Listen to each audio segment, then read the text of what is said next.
Have you ever observed how certain individuals possess an almost magnetic ability to command respect without uttering a single word? They don't plead, they don't chase. They simply step back, and instantly the atmosphere transforms. The dynamics shift. People begin to wonder, to pursue, to question themselves. Now picture yourself doing exactly that. If you ceased responding instantly to every demand, if you embraced stillness over automatic replies, distance over immediate engagement, what would unfold? That's the core truth here. When you stop making yourself constantly accessible emotionally, mentally, energetically, those around you experience a shock because they've grown accustomed to predicting your moves, controlling your responses, manipulating your patterns. But the moment you choose to step away, everything shifts. And those who believed they had you figured out suddenly discover they never truly knew you at all. Carl Jung observed, "What triggers us in others reveals hidden aspects of ourselves." Consider this deeply. When you become unreachable, who loses? Their composure? Who grows anxious? Who attempts to trigger you just to force a reaction? This exposes far more about them than it does about you.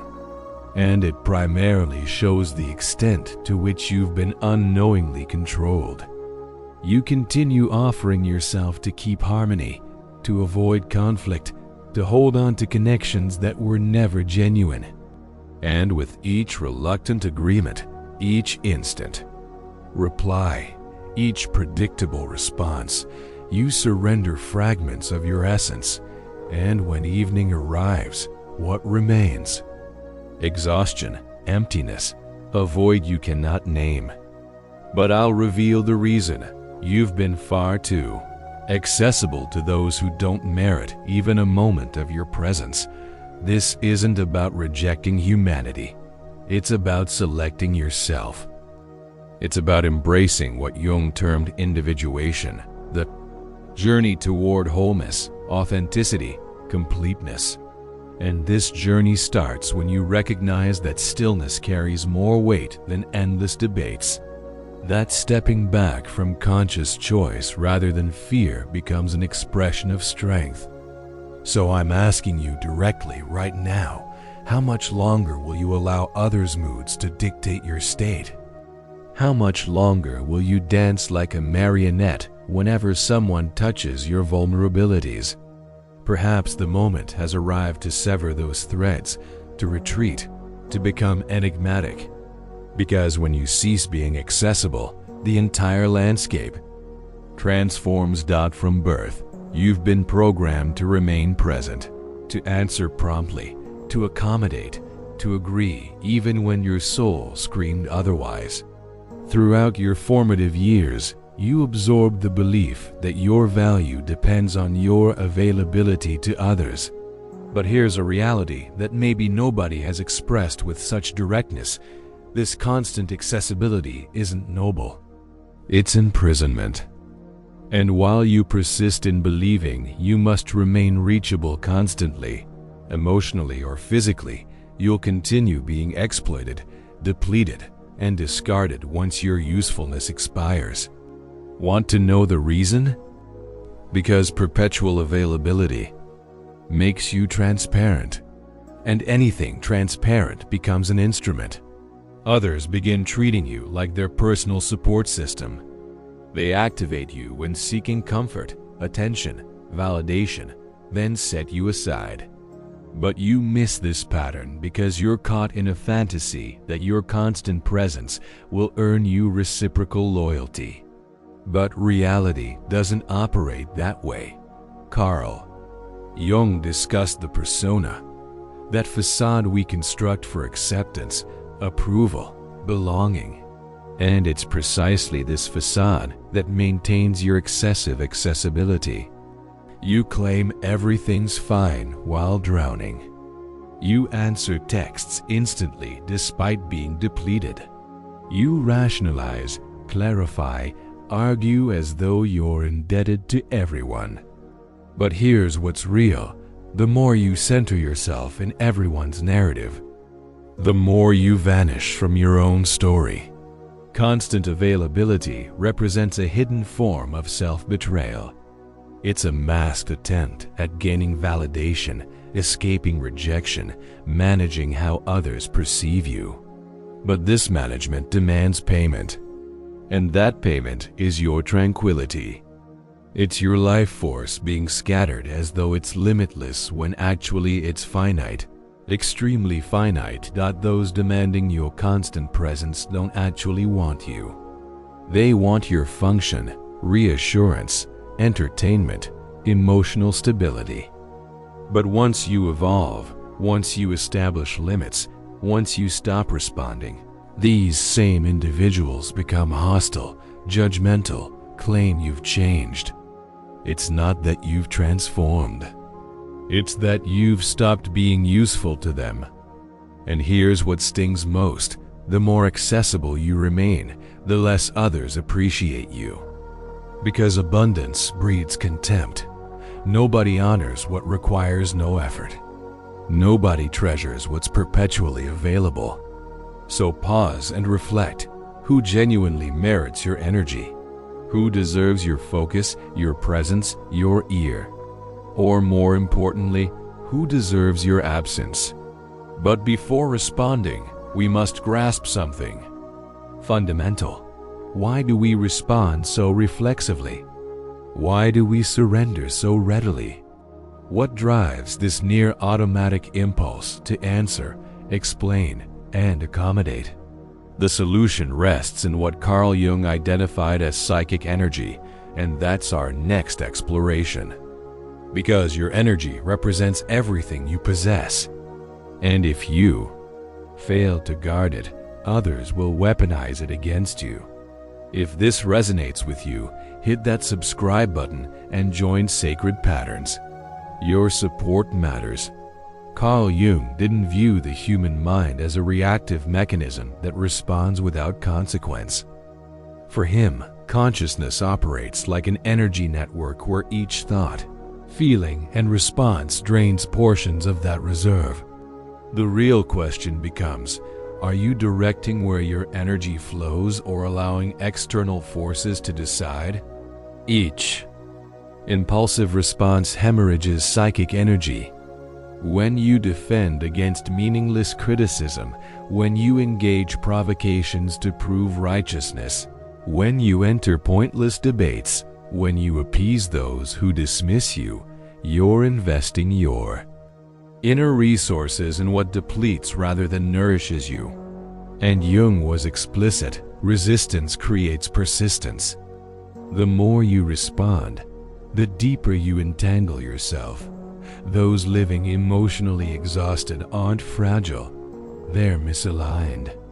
And what becomes of someone perpetually drained? They grow susceptible, and susceptibility makes you prey. Manipulative, parasitic, emotionally starved individuals detect this. They recognize your inability to preserve energy, your compulsion to respond to everything, your need to fix everyone, and they exploit it. Jung explained that psychological health requires containing energy within your system.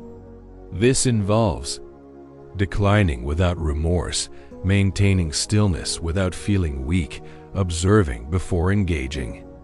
Because genuine strength isn't found in responding. It exists in selecting when and how to engage. And this becomes possible only through intimate self-knowledge that recognizes your own patterns. Asterisk. How often have you sacrificed sleep over unfinished arguments? How frequently have you wasted hours analyzing what you should have said or decoding someone's cruelty? This represents energy bleeding without return. You're sustaining phantoms that should have perished and feeding patterns that exist solely through your participation. Psychic energy resembles an invisible barrier.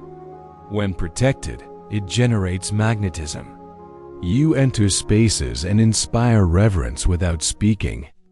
But when squandered, you become translucent, reactive, breakable, and existence shows no compassion.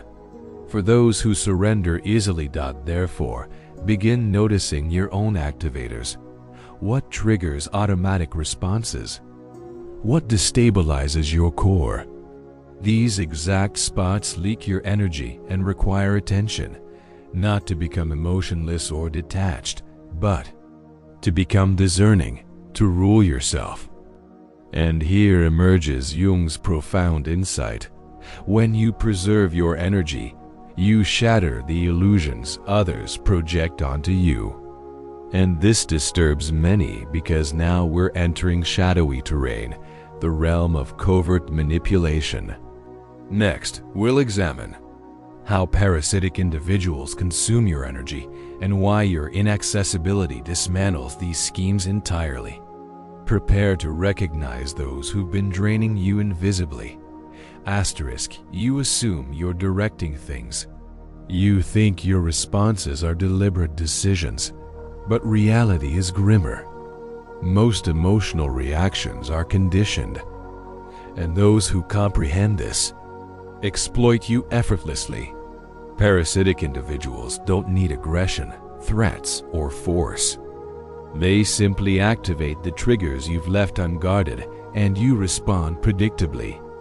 Carl Jung identified this as projection, the psychological process where individuals cast onto others what they cannot acknowledge within themselves.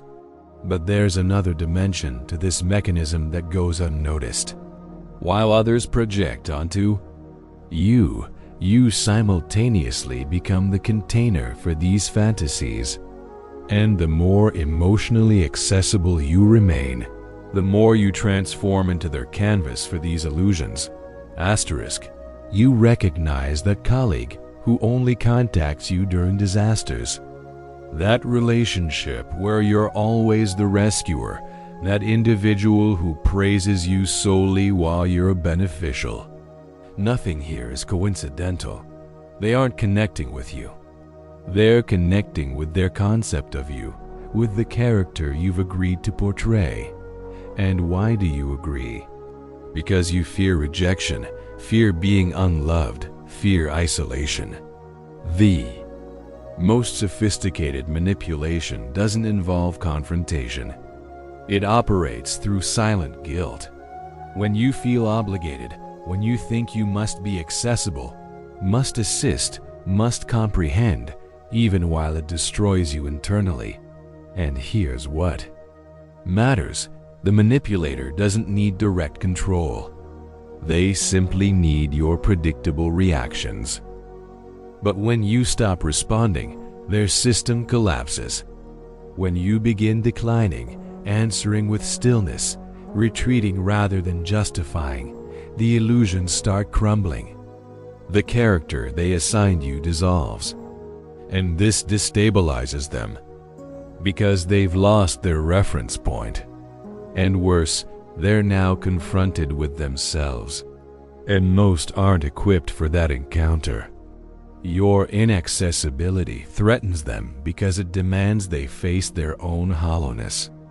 The stillness you provide amplifies the chaos they avoid hearing. And then comes the assault, the judgment, the theatrical emotions. Not because you're mistaken, but because you've stopped functioning as their convenient reflection. Jung stated, enlightenment comes not from visualizing light, but from integrating darkness. When you retreat, when you stop sustaining the pattern, their shadow surfaces. And this becomes intolerable for those who've always used you as their escape route. But what about your experience? Can you handle the discomfort of being misinterpreted, dismissed, or even condemned for self-protection? Can you endure the quiet that follows the separation? Because within that quietness, a different strength emerges. And that's our next focus. Next, you'll discover why stillness becomes consciousness's most potent instrument and how it revolutionizes your relationship with existence. Today's society is deafening. Everyone demands attention, seeks instant victories, fights meaningless battles and defense positions even at personal cost. But there exists a force that few recognize and fewer command, the force of stillness. Not the stillness of weakness or fear, but intentional, calculated, profoundly aware stillness. The variety that isn't emptiness, but concentrated presence. Jung viewed stillness not as vacancy, but as rich soil for internal evolution. When you cease responding, you start witnessing. And through witnessing, you detect rhythms previously invisible, emotional loops, control tactics, self-defeating patterns. Stillness enables clarity, and clarity threatens those who require your chaos. Have you observed how certain individuals become frantic when you don't answer? When you don't clarify, when you simply vanish? It's not about missing you. It's about losing their story's control. While you're talking, you remain engaged. But through stillness, you rewrite the parameters. And that destabilizes anyone who depends on your response. Authentic stillness isn't vocal absence, it's energy mastery. It's refusing emotional hijacking. It's deliberately avoiding conflicts unworthy of your investment. Jung explained that individuation, discovering your true nature, demands this separation because only through stillness can you hear yourself without external static. But understand this, stillness has consequences. It will separate you from those who only appreciated your performance. It will make you incomprehensible to those who only perceived their projections. It will make you appear distant, removed, superior. But these are responses from those who never sought your authenticity, only your utility. And here's what's difficult.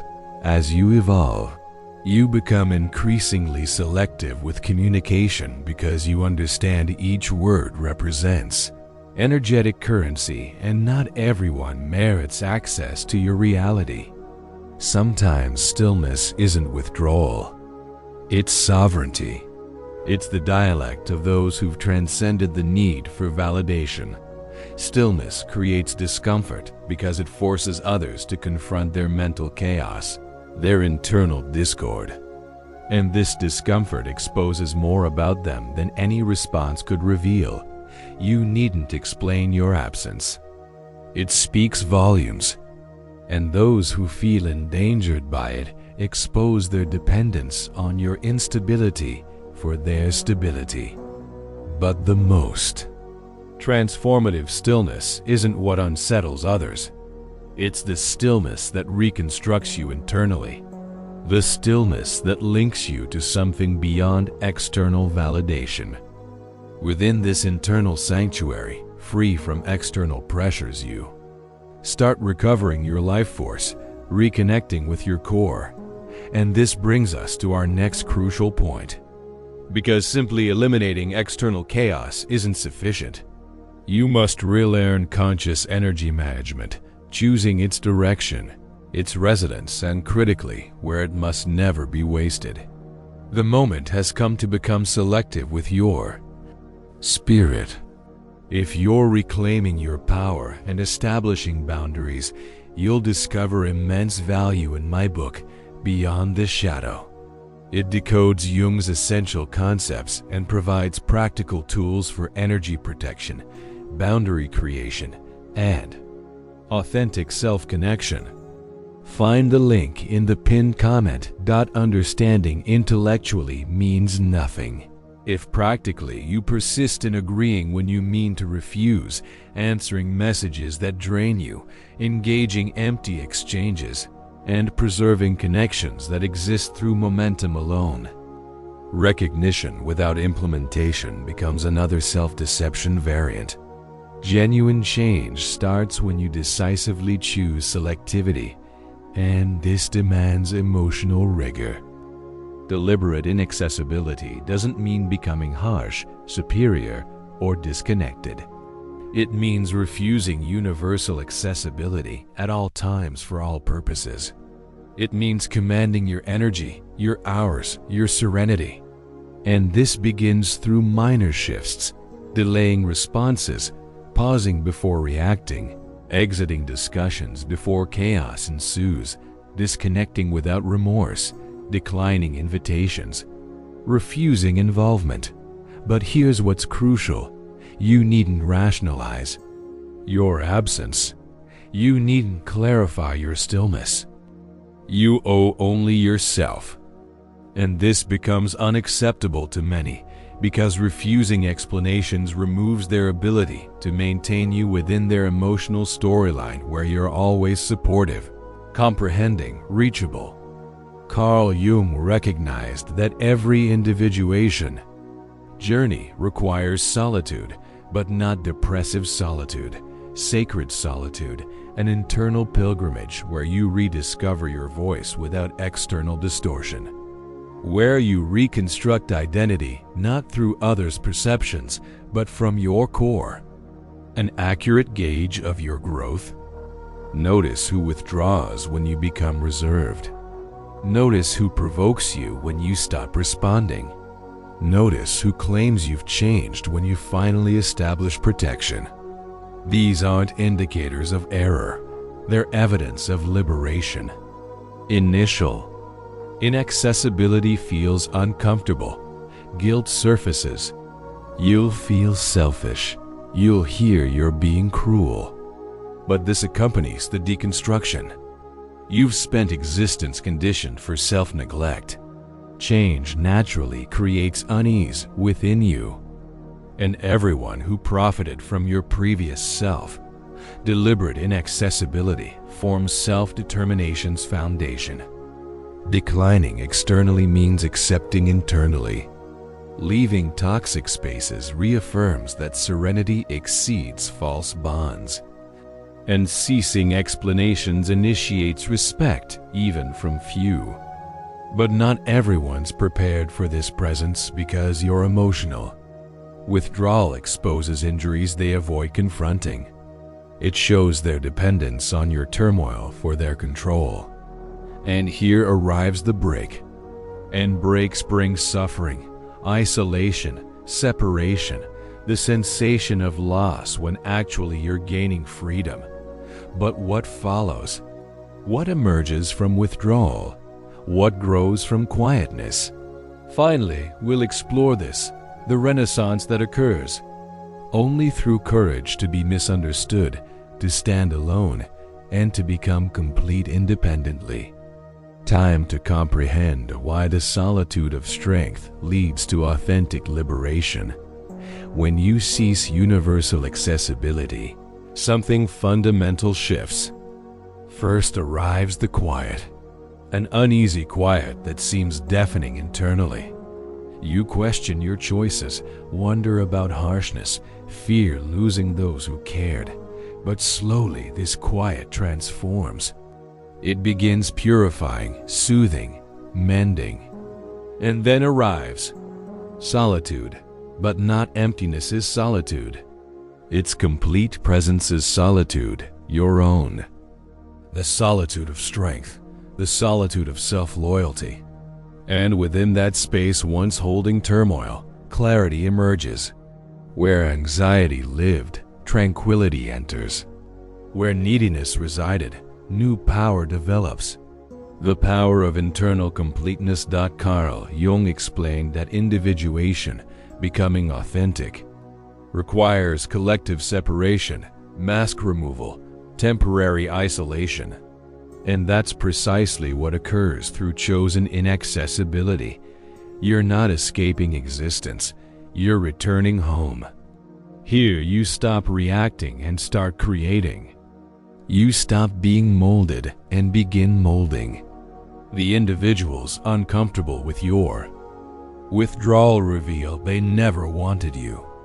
They wanted your function, and now you've transcended that role. They're lost. And that's freedom. You'll lose connections.